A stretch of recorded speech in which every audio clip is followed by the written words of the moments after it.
যে জাতীয় সঙ্গীত পরিবর্তন হবে না। বাংলাদেশের জাতীয় সঙ্গীত আমার সোনার বাংলা আমি তোমায় ভালোবাসি আমাদের অর্জন। সবকিছু পরিবর্তন হয় না, আমার বাবা মার নাম পরিবর্তন হবে না, আমার দেশের নাম রাষ্ট্রের নাম পরিবর্তন হবে না, এগুলো আমাদের আবেগের জায়গা, ভালোবাসার জায়গা। যে ধরনেরই আঘাত আসুক না কেন, যে ধরনের সংকট আসুক না কেন, দেশের মানুষের স্বার্থ বিরোধী যে সমস্ত কর্মকাণ্ডই হোক না কেন, তার বিরুদ্ধে উদীচী তার সংগ্রামকে পরিচালিত করবে। আমাদের অবস্থা থাকবে বলতে আমরা যে ধারাবাহিকভাবে যে কর্মসূচি উদীচী প্রতি মুহূর্তে যখনই যে সংকট, যে দুর্যোগ দুর্বিপাকগুলো এসেছে, সেখানেই উদীচীর কর্মীরা তার সাংস্কৃতিক কর্মকাণ্ডের মধ্যে দিয়ে রাস্তায় থেকেছে। এখনো যে ধরনেরই আঘাত আসুক না কেন, যে ধরনের সংকট আসুক না কেন, দেশের মানুষের স্বার্থ বিরোধী যে সমস্ত কর্মকাণ্ডই হোক না কেন, তার বিরুদ্ধে উদীচী তার সংগ্রামকে পরিচালিত করবে। সেটা শুধু ঢাকা না, সারা দেশব্যাপী। আপনারা জানেন আজকে শুধুমাত্র ঢাকায় না, সারা দেশব্যাপী আমাদের এই কর্মসূচি পরিচালিত হচ্ছে। সেই কর্মসূচি অব্যাহত থাকবে। জাতীয় সঙ্গীত হচ্ছে আমাদের একটা আবেগের জায়গা।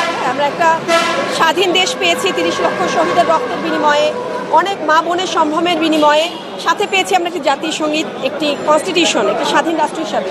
এটা আমাদের অনেক বড় আবেগের জায়গা। হ্যাঁ, এই জায়গাটায় যদি কেউ পরিবর্তন করে, সবকিছু পরিবর্তন হয় না, আমার বাবা মার নাম পরিবর্তন হবে না, আমার দেশের নাম রাষ্ট্রের নাম পরিবর্তন হবে না, এগুলো আমাদের আবেগের জায়গা, ভালোবাসার জায়গা, অনেক কষ্ট করে অর্জন করার জায়গা।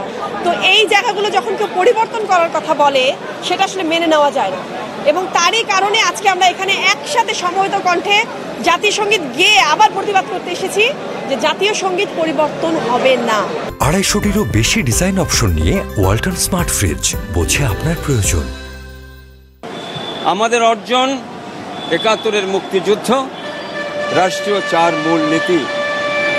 আমাদের অর্জন বাংলাদেশের জাতীয় সঙ্গীত আমার সোনার বাংলা আমি তোমায় ভালোবাসি। আমাদের অর্জন বাংলাদেশের জাতীয় পতাকা। আমাদের অর্জন 72-এর সংবিধান। এই জায়গায় আমরা অনড় এবং অচল। আমাদের কিছু যে জায়গায় এর প্রতিবন্ধকতা আসবে, যে জায়গায় এর বিরুদ্ধে কোনো ষড়যন্ত্রের কথা শুনবো, আভাস আসবে, আমরা অবশ্যই তার বিরুদ্ধে রুখে দাঁড়াবো। আমরা জানি আমরা বাঙালি জাতি হিসাবে যে বিষয়টি নিয়ে আজকে এখানে আমরা এত গণমাধ্যমের সামনে কথা বলছি, বিষয়টি আসলেই একটি তুচ্ছ বিষয়।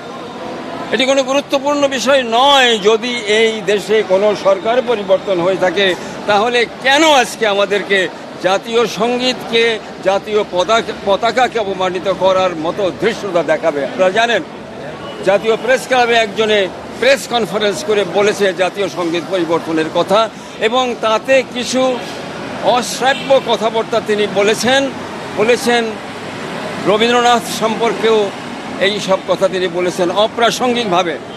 আমরা সেই জায়গাতে যাচ্ছি না।